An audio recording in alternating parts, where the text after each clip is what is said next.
لو تناهيتم إلى سر الحياة وصنعتم كائنا حيا نرى. نہ شرک اکبر کرنا ہے نہ شرک اصغر. اکبر کیا ہوتا ہے؟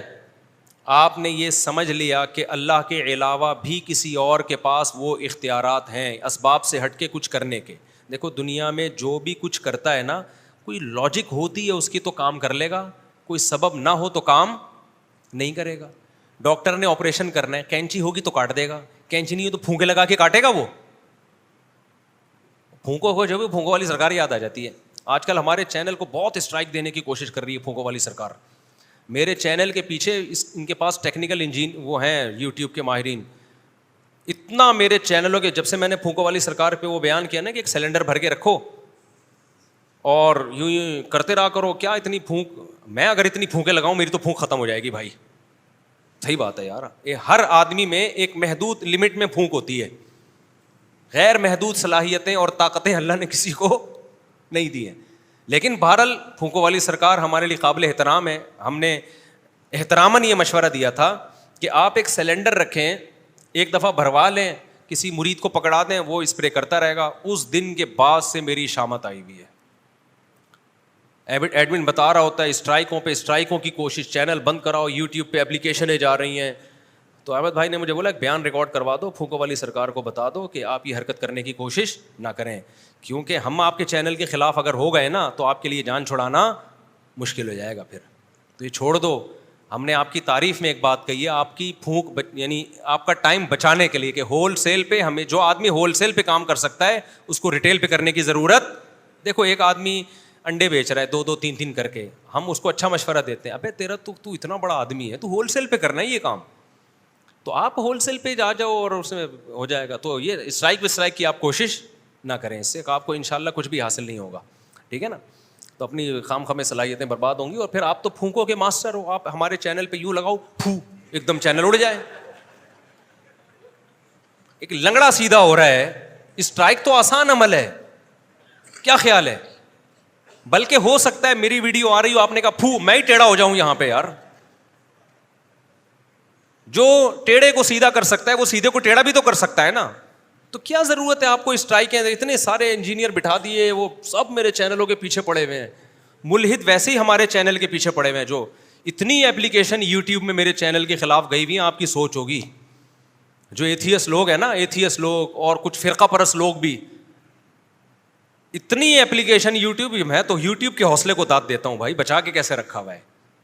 تو وجہ اس کی ہے کہ یوٹیوب لا کو جو فالو کرتا ہے نا, تو پھر یوٹیوب یہ دیکھتے ہیں لا کو فالو کر رہے ہو تو ٹھیک ہے. ہم لا کو, یوٹیوب کی پالیسی اور اس کی جو ٹرمز اینڈ کنڈیشنز ہیں, جو ان کی پالیسی ہیں, اس کے اگینسٹ نہیں جاتے. اور یہ جو لوگ کہتے ہیں نا ہمارا چینل اڑ گیا, یوٹیوب کو اسلام سے دشمنی ہے, ہم نے جو اب تک آبزرو کیا ہے, نہ یوٹیوب کو اسلام سے محبت ہے نہ دشمنی ہے. آپ یوٹیوب کی پالیسیوں کے حساب سے چلیں تو یوٹیوب آپ کو کچھ بھی, ہم لوگ خود پالیسیوں کو فالو نہیں کرتے اور پھر چیختے ہیں. فیس بک کی بھی کچھ پالیسیاں ہیں.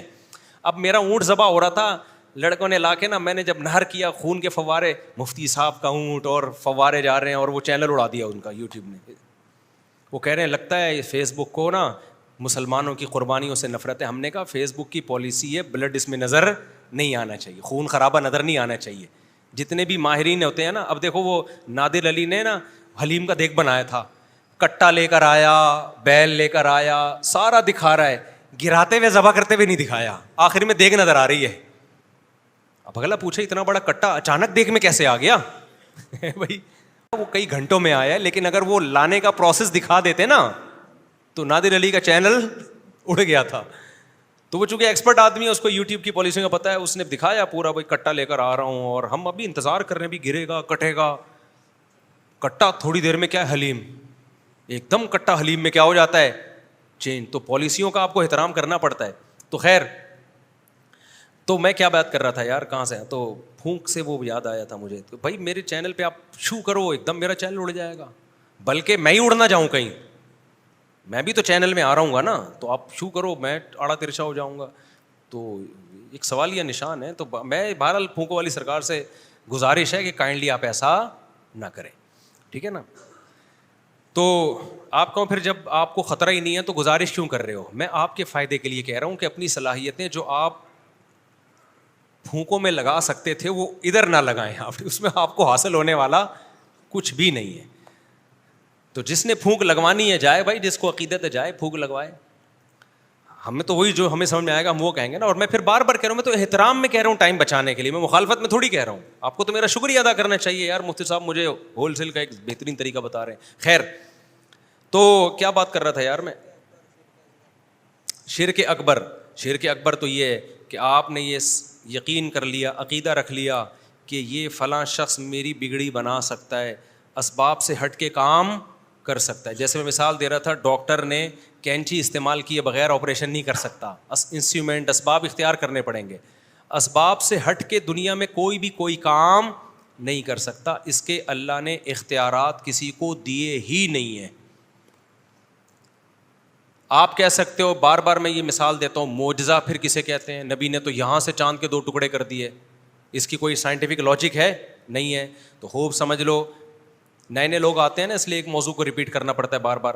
معجزہ نبی کا عمل نہیں ہوتا, معجزہ کس کا عمل ہوتا ہے؟ اللہ کا. نبی نے چاند کے 2 ٹکڑے نہیں کیے ہیں. کس نے 2 ٹکڑے کیے ہیں؟ اللہ نے کیے ہیں. اس کی دلیل یہ ہے کہ موسیٰ علیہ السلام لاٹھی کو پھینکتے تھے, سانپ بن جاتی تھی نا, تو موسیٰ تھوڑی بناتے تھے. اگر موسیٰ علیہ السلام کو یہ اللہ نے اختیار دے دیا ہوتا کہ جب چاہیں لاٹھی کو سانپ بنا لیں, تو پھر موسیٰ علیہ السلام کو تو پہلے اللہ نے پوچھا یہ تیرے دائیں ہاتھ میں کیا ہے؟ حضرت موسیٰ نے کہا لاٹھی. اللہ نے کہا اس کو ڈال زمین پہ. جب ڈالا ہے سانپ بن گئی, موسیٰ علیہ السلام دوڑ گئے, خوف سے بھاگ گئے, فرار ہو گئے وہاں سے. اللہ نے کہا واپس پلٹو, اس کو پکڑو, اس لاٹھی کو, میں دوبارہ اس کو لاٹھی بنا دوں گا. تو سانپ بھی اللہ بنا رہا ہے, اس سانپ کو لاٹھی بھی کون بنا رہا ہے؟ اللہ بنا رہا ہے. اگر حضرت موسیٰ نے خود بنایا ہوتا تو فرار تھوڑی ہوتے وہاں سے ڈر کی وجہ سے. تو پیغمبر کا ہاتھ استعمال ہو رہا ہے, کام کون کر رہا ہے؟ اللہ. اور پیغمبر کے پاس اختیارات بھی نہیں ہیں کہ جب چاہیں کر دیں. اللہ نے نبی کو کہہ دیا کہ آپ چاند کی طرف اشارہ کریں, میں 2 ٹکڑے کر دوں گا. اللہ نبی کو نہ کہتے تو بھائی 100 دفعہ بھی کوئی بھی چاند پہ 100 دفعہ اشارہ کرتے, کچھ بھی نہیں ہوتا چاند کو.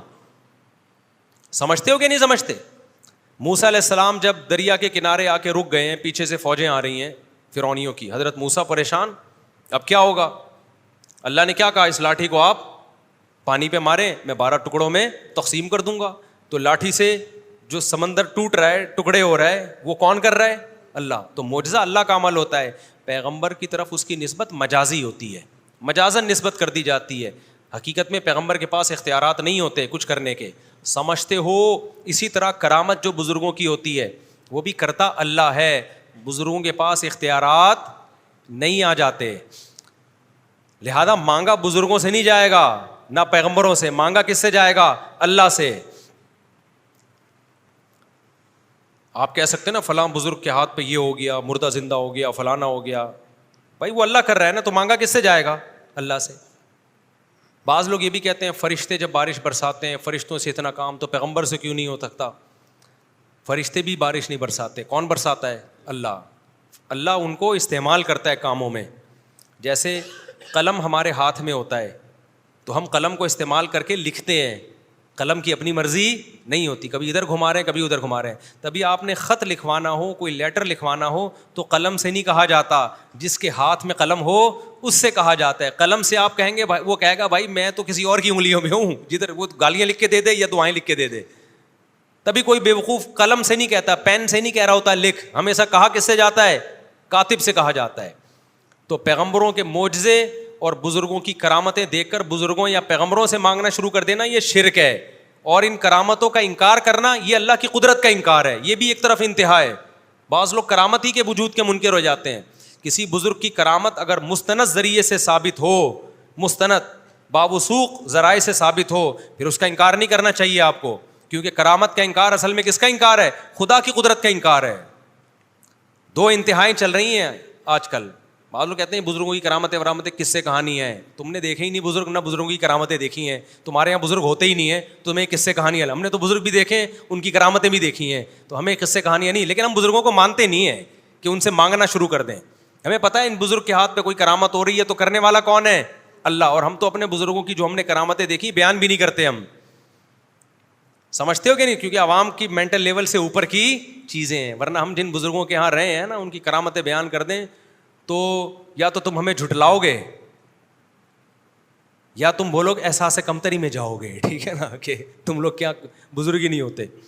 تو دو انتہائیں چل رہی ہیں. کچھ ایک قوم تو ایسی ہے جنہوں نے بزرگوں کی کرامتوں میں ہی دین کو سارا رکھ دیا ہے, اور کرامتیں بھی ایسی ایسی لا رہے ہیں جن کا وقوع ممکن ہی نہیں ہے, یعنی جو کوئی مستند ذریعے سے ثابت ہی نہیں ہے. وہ ایسی ایسی, ابھی چاند پہ پہنچایا تھا نا کسی نے غوث اعظم کو, کوئی مستند ذریعے, کوئی کتاب میں نہیں ہے یہ واقعہ, کوئی مستند ذریعے سے ثابت نہیں ہے. ایک تو چاند پہ جا رہے نہیں ہو تم لوگ, اوپر سے ایسے ایسوں کو پہنچا رہے ہو جو اس الزام سے کیا ہیں, بری ہیں. تو ایک یہ شرک ہے. دوسرا شرک کیا ہوتا ہے کہ اللہ کے حکم کے مقابلے میں کسی کے حکم کو فالو کرنا, یہ شرک اصغر ہے. یہ مارکیٹ میں بہت ہول سیل کے حساب سے چل رہا ہے. تو اللہ نے دونوں کی نفی کی ہے. اللہ نے کہا جب میں خدا ہوں تو ماننی کس کی ہے, میری. ہوا و حرص والا دل بدل دے, میرا غفلت میں ڈوبا دل بدل دے.